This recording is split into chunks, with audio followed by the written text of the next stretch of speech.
here are the top 25 most badass scenes in TV shows.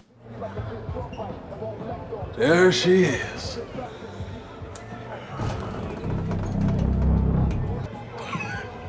Look at this redwood mother. To start off, let me just remind you that Reacher doesn't have time for bullies. That's exactly why he showed us where he stands on the matter in the very first episode of his show. See, you're in my house, fatso, and you didn't ask permission. So you and your friends can leave now, or they can carry your fat ass out in a bucket. The dude trying to mess with Paul clearly picked the wrong day, because it only takes a few strikes and some emotional damage to completely mess him up. Yeah, that man is never gonna bully any other prison mate ever again, that's for sure. Bro should have reconsidered all his life choices the moment he realized he was taking on a Giga Chad Deluxe version. Honestly, it's Reacher's imposing frame and the sheer aura he exudes here that makes the sequence so badass. He wasn't looking to waste any time with any idle chatter, which is why his threats were so aggressive and blunt right off the bat. But yeah, bro had to show off those elbow strikes eventually, so I guess everyone got what they wanted out of this interaction.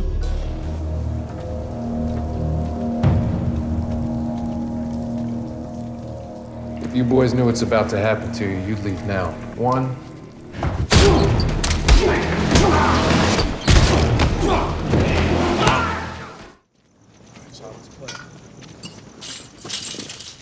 Grimps, where you going?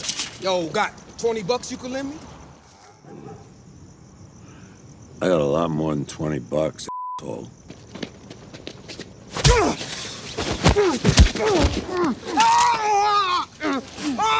I know this show is called Better Call Saul, but after this scene, I'm sure people better not call Mike Gramps. Those dudes may have thought they could mess around with him, but the worst part was they risked it all for just $20. Mike, on the other hand, has all the money he needs and some serious skills to top it off. He doesn't say a lot in this scene, but his actions are more than enough to establish how much of a badass he really is. Also, he could have avoided that first punch, but I think he considered all possible outcomes, with one of them being the cops coming to the scene. Self-defense for the win. Picking on an old guy is pretty messed up in general, so I don't even feel bad about the one guy's arm. As a matter of fact, I kinda wish Mike beat all of them up, but I should reinstate that the TV region doesn't advocate violence. So?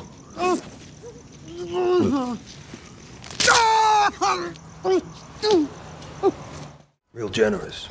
Pop always said you were a good soldier, but he also knew you were a dirty soldier who skims money off the top. How it made you feel? And that was good for business. What a little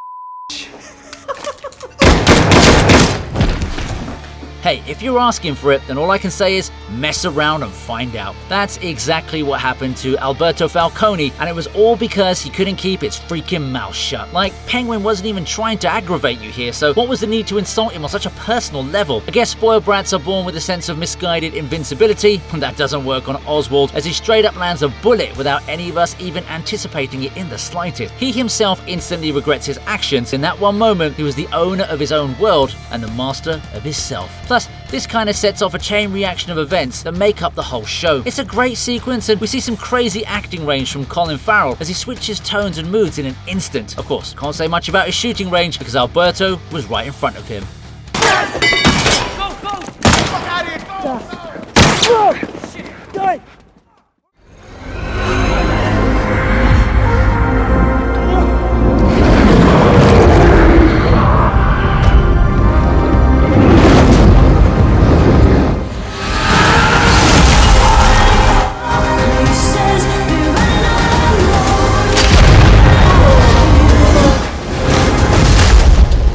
In at 22 is a culmination of awesome events brought to you by Eleven, Jim Hopper, and Nancy Wheeler. We already know how badass Eleven's rematch against Vecna was, but then we have Hopper taking on a freaking Demogorgon all by himself, which is peak masculinity if you ask me. And how can we forget about Nancy, who seems to awaken some hidden power whenever she has a gun in her hands. I also love the fact that Vecna showed Nancy his plans in an attempt to scare her, but instead of running off in fear as he would have imagined, she went to her friends and bought an arsenal of weapons to make sure that he would not succeed.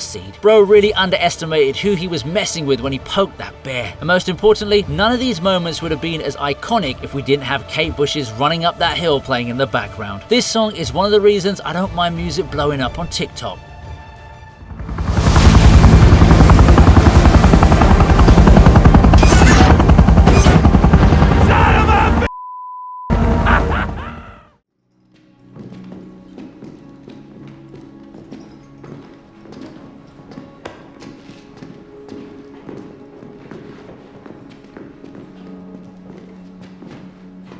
said keep walking.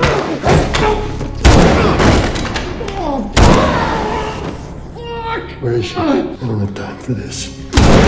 I know he's written as a really soft and sensitive character, unlike his video game counterpart, but at some point we need to understand there's a point where even Joel has had enough. The hospital scene was such a satisfying moment for fans of the game, because this is what Joel is meant to be. Yes, he does have a soft spot for Elias's alternative daughter, but he's a hardcore boss man who won't spare anyone getting in his way. Yes, this is what a father would do for his child, and honestly, it's more frightening than those creepy infected monsters. Pedro Pascal dominates the scene with his emotions and his execution, which kind of makes up for the fact that I'm getting a little tired of seeing him starring in everything. It was a chilling sequence, but that's exactly what was so captivating about The Last of Us. Sadly, with Joel gone, it's going to take a lot of extra motivation for me to watch the next season.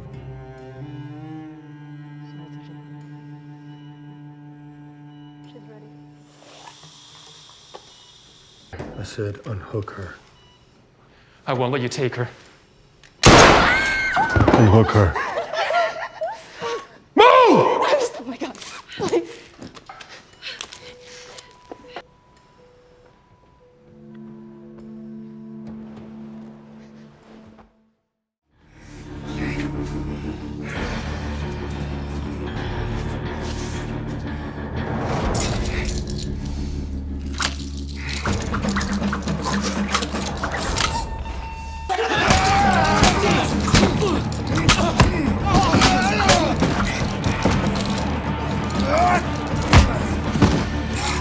There's nothing quite as high stakes as a battle between brothers. Apart from maybe a battle between father and son, I suppose. I don't know. We usually leave the family matters to Vin Diesel, don't we? Anyway, back to it. The fight here between Arsam and his bros wasn't just a masterclass in shooting a fight scene, but also a great lesson in how to showcase contrasting emotions during violence. Young Jun and Hong were no pushovers at all, as can be seen in how much Arsam struggles, but eventually he does come out on top. Of course, he refrains from taking lives, but by that point, the audience already has a lot to process. Also, the depiction of those injuries was pretty raw and brutal. You can actually feel each strike as it lands, because the resulting wound or injury is so prominent. Man, I don't care what it takes for the show to be revived, but if any studio exec is watching this video right now, please continue Warrior.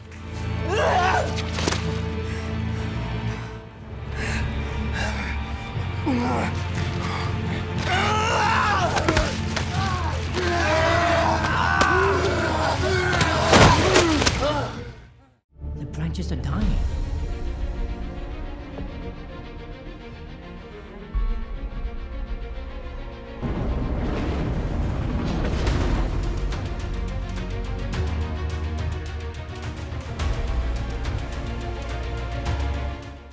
You want to know what's more badass than becoming an Ultra God Pro Max? Not a lot, if I'm being honest, actually. Loki transforming into He Who Remains was peak MCU television, and I highly doubt they'll ever be able to top such a moment. This was the ultimate sacrifice, and it would only take a Giga Chad to take up this responsibility. It's a crown with tons of thorns, but that doesn't matter to the God of Mischief, as he's willing to do it for the future of those he cares for. The visuals of this scene totally enhance the viewing experience, because it feels so much more regal that way. Most importantly though, I think Loki can finally rest easy about Hulk calling him a puny god. Puny god. That kind of dude would never have been able to pull this off. Heck, even Thor would have been proud to call Loki his real brother if he knew about this. That's right, I'm pretty sure he'd take back that he's adopted line from Avengers 2.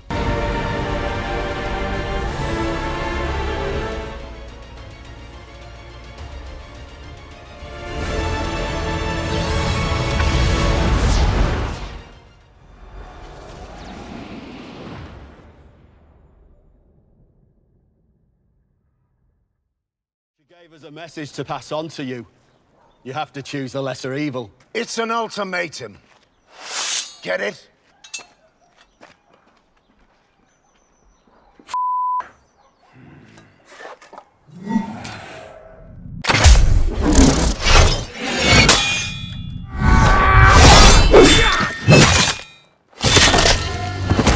This was a promising opener, and that's about all I can say for The Witcher. I mean, the execs that let go of the only reason people were watching their show in the first place will definitely not be called geniuses. Anyway, at least they got the first episode of the show right, as we see Geralt taking down Renfri's gang with minimal effort. It also gave us a fairly popular F-bomb meme, so you could say it's a nicely rounded sequence. We see Geralt's combat skills in a bit more detail as opposed to the opening scene, which kind of started midway through the fight. Yeah, those dudes may have been stupid to take on such an overpowered fighter, but hey, at least we got a viral clip out of it, right?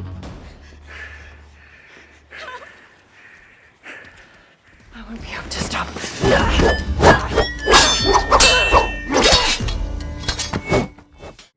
Prepare for combat. Oh, shit. You know, I realized it's the kid with the lip. Y'all thought it moved. The hair kind of distracts you from it, though. Dude.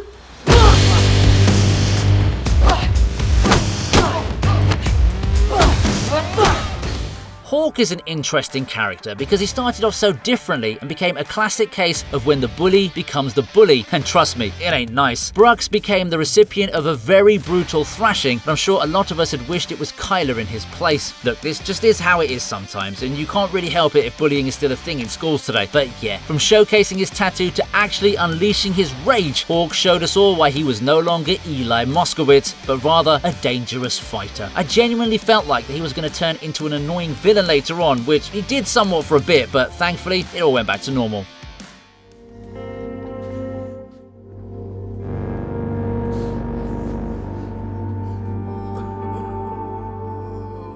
All right, class. Take my gun from me. I'll make it easy for you. You can make it not so easy. Sure thing.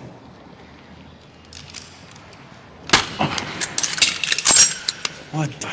Son of a... Man, stupid people always receive stupid consequences, and you won't even feel bad about it, because such situations are always avoidable. Sobchak really thought he was going to roast Mike without having to face any repercussions. Well, Mike is more of an action-oriented man, so when he got mocked for not carrying a gun, he decided to show Sobchak exactly how awesome he is when it comes to disarming dudes and kicking their butts in the process. You know, the actor who plays Sobchak, Stephen Ogg, is also the voice of Trevor from Grand Theft Auto. And if you think about it, Trevor always had issues with guys named Michael, so bro should have seen this coming from a mile away. Funny thing is, Mike was more impressed by the gun selection Sobchak had on him. But what makes the scene pure gold is the fact that Mike packed himself a school lunch. I guess he had his priorities in place now, didn't he? Adios.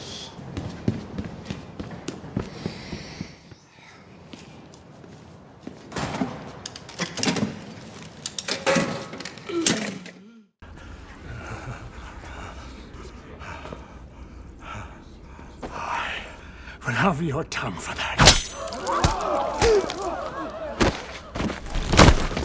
Daemon Velaryon was a pretty interesting character. Certainly one with enough guts to stand up to Viserys, and bro even kept his tongue, but at what cost? This scene is badass for many reasons. First of all, there's Daemon's sheer arrogance as he challenged Rhaenyra without any concern or tact. Honestly, I'm not a fan of the crass way he chose to go about things, but at least he stood up for himself. Sadly for him, there was another Chad in the room by the name of Daemon Targaryen who sliced his freaking head off so nonchalantly you'd think he was getting some butter to spread on his bread. Once again, I'd like to point out that while Daemon had the last laugh, we have to give it to Daemon for choosing honor above all else. Stuff like this is what made Game of Thrones so enjoyable back when it was good. All I'm hoping for is that House of the Dragon follows a different path.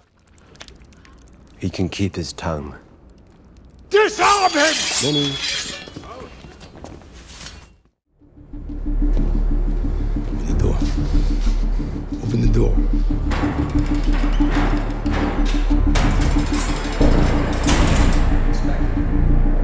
What are you doing?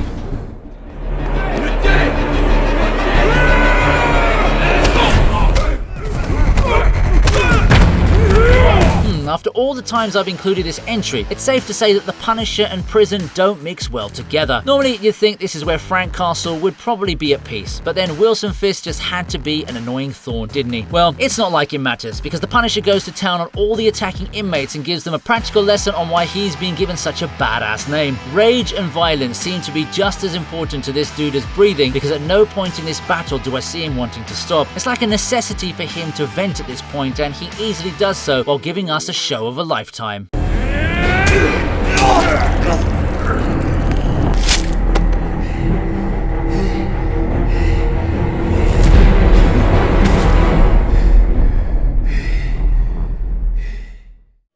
Take your hat off. They don't sell hot dogs here. They took the bleachers out 2 years ago. It's my hat. I'll wear it where I want. If Aura was a bald guy, he would be Tony freaking Soprano. The take your hat off scene may seem a bit insignificant in the grander scheme of things, but it's typically characteristic of Tony, and it shows us how his mind operates. The best part of this scene to me was easily Tony's breathing as he waits for the clueless hat bro to do as he says. You can very well sense that he's just waiting to let loose and teach the dude a lesson for not following his restaurant etiquette. He doesn't need to say a word, but James Gandolfini expresses everything as he waits patiently, and it's some top tier acting. The hot dog line was hilarious too, which actually goes to prove how awesomely written this show is. They really don't make television like this anymore, and if I'm being honest, that ain't a good thing. Send them a bottle of Montepulciano and get the license plate of these two guys sitting behind Artie.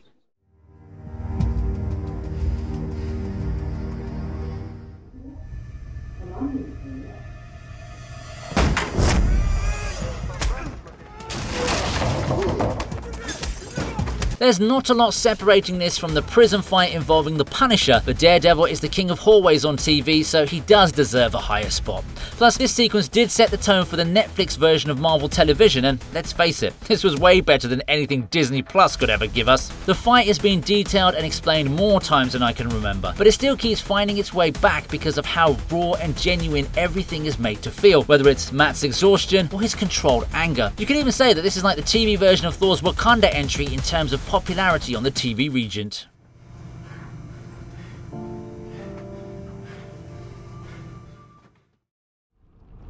Vermithus Lukiri.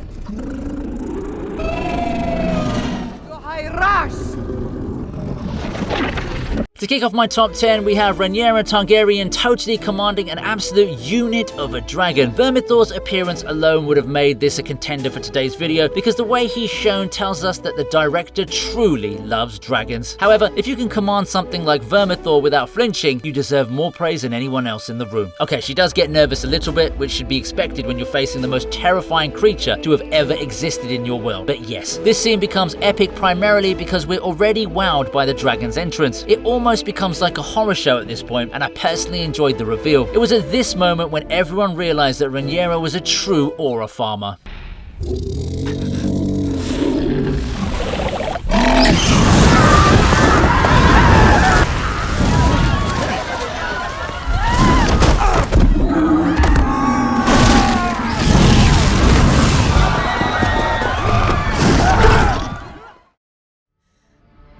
I don't want to die.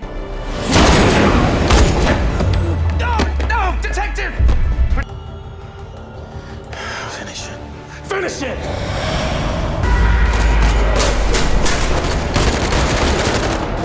The whole scene is pretty cool, but the entrance is everything here. Because you can't really top a British dude in a suit crashing in with bloodied freaking angel wings. I honestly don't even care much about taking down Kane, because bro is the literal devil. So yes, you'd imagine being a dad bod villain wouldn't be too tough for the King of Hell, although I should clarify that he isn't supposed to be some kind of hero either. I also like how he changed his face towards the end, because it shows that his feelings are genuine. But yes, the part where he holds Chloe under the wings while he's being shot is both sweet and badass at the same time. It's actually on the same level as the time he assumes his full devil form and tells all the demons to bow down to him. Now bow down to your king.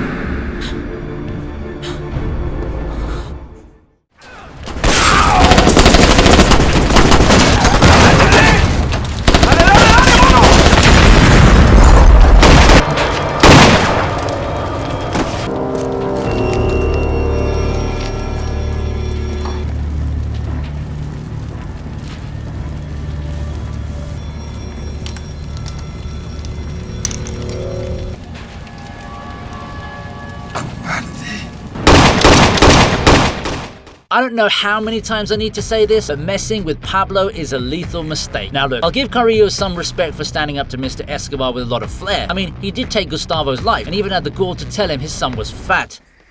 Tu madre está en Río Negro con ese barrilito de grasa que llamas un hijo. ¡Estás muerto!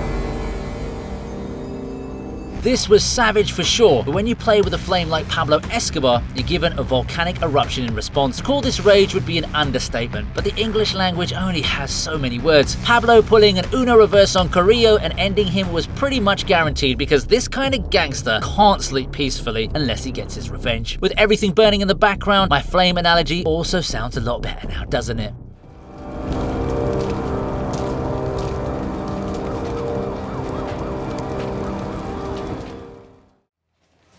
Today, this is my wedding day. Nothing will go wrong. You're kids. You do anything to... What? What about Snow? Yeah, they're women of sports, I'll say that. No cocaine, no sports, no racing, sucking petrol out of their fucking cars. Charlie, stop spinning yarns about me. After watching season 6 of Peaky Blinders, it's fair to say that Tommy always commands the room. It's on full display here as well in an iconic and vital moment that had everyone laughing and also admiring the character. No fighting. Oi! No fighting. No fighting. No fighting. No fighting! The no fighting sequence is at first a strong display of authority from the Shelby boss man, but it soon devolves into hilarious thrashing of a dude who must really have questioned all of his life choices afterwards. I mean, Tommy does the exact opposite of what he was just telling the others, and this is followed by Arthur and co joining in. Man, stuff like this makes me want to be a gangster too. Good. Get the fuck in. With respect, Your Grace, I don't need your permission. I am a king. I came here knowing that you could have your men behead me or your dragons burn me alive. I put my trust in you, a stranger. Jon Snow finally gets his I'm him moment when he defies his auntie, his lover. Actually, you know what? Let's not stick to blood relations for this one, okay? It's a bit confusing. The scene where he tells Daenerys that he doesn't need her permission to do anything because he's a king totally got the audience hyped, because it showed Jon taking ownership of his actions. He even explains his bravado by openly telling the Mother of Dragons that he knew very well how he was at her mercy, but still came here because he has a larger goal to accomplish. Well, the writers of the show may have messed that up for him, but at least he had our support in this moment. And yes, this is the one time I won't agree with Tywin Lannister's most iconic line. I am the king! I will punish you. Any man who must say, I am the king, is no true king.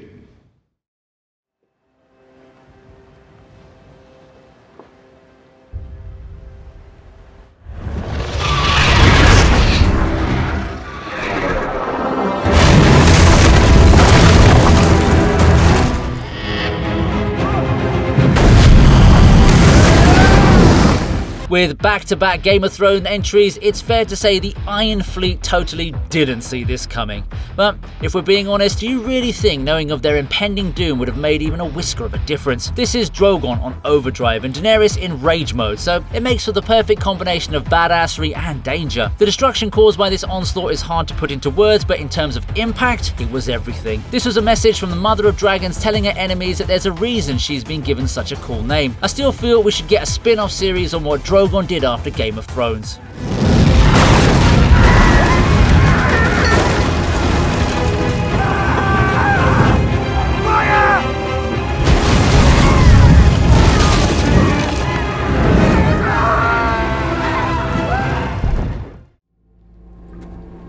O kiri kudasare.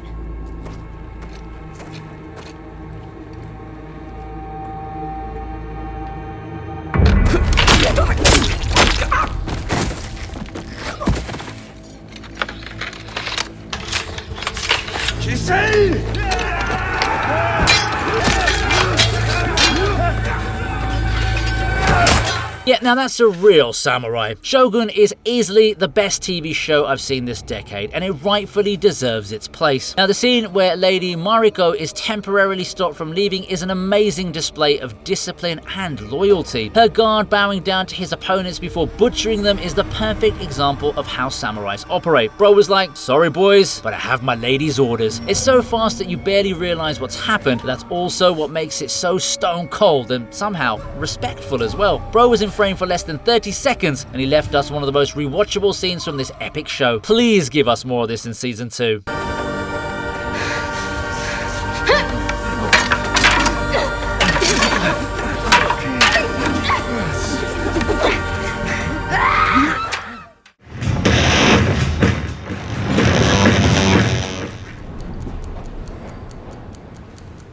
I'd like a pot of green tea. 绝对不是真的假的。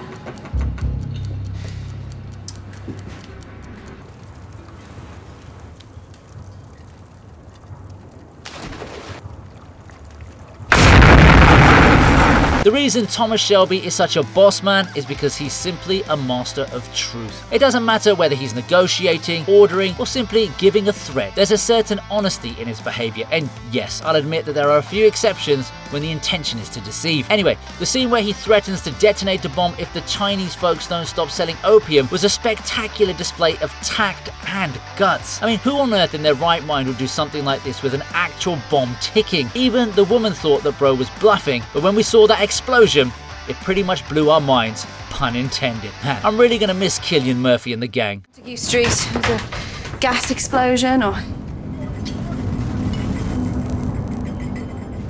Well, it would be nice if just one thing could happen in Birmingham that wasn't our fault. Like this, huh? I'm sorry, do I know you? Yeah, you got a little cream on your mouth there, sweetie. We'll go. Come on.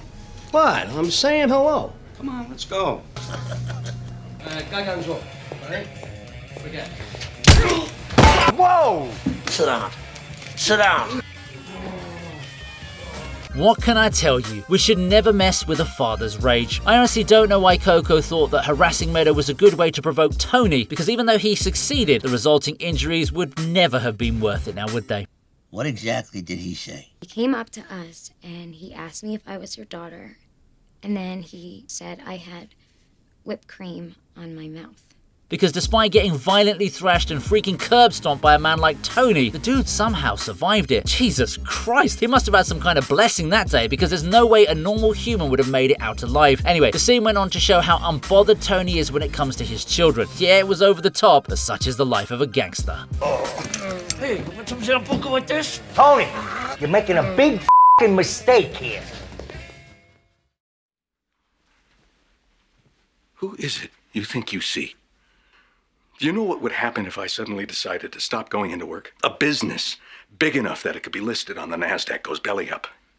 Disappears. I am not in danger, Skylar. I am the danger. A guy opens his door and gets shot, and you think that of me? No. I am the one who knocks. Know this. When bro knocks, the world listens. Breaking Bad has consistently found itself at the top of several all-time lists, and for some pretty good freaking reasons. One of those reasons is this scene alone, where Walter White gives us the most chilling yet effective character descriptions. The placement of how his wife thinks of him versus what he actually is was genius, and I love how our beloved Heisenberg flips the script by saying he's the one people need to fear. This was a commanding performance by Bryan Cranston, and it amazed all of us. Heck, it's become a meme without even needing to be parodied. That's legendary status right there. Look, I was...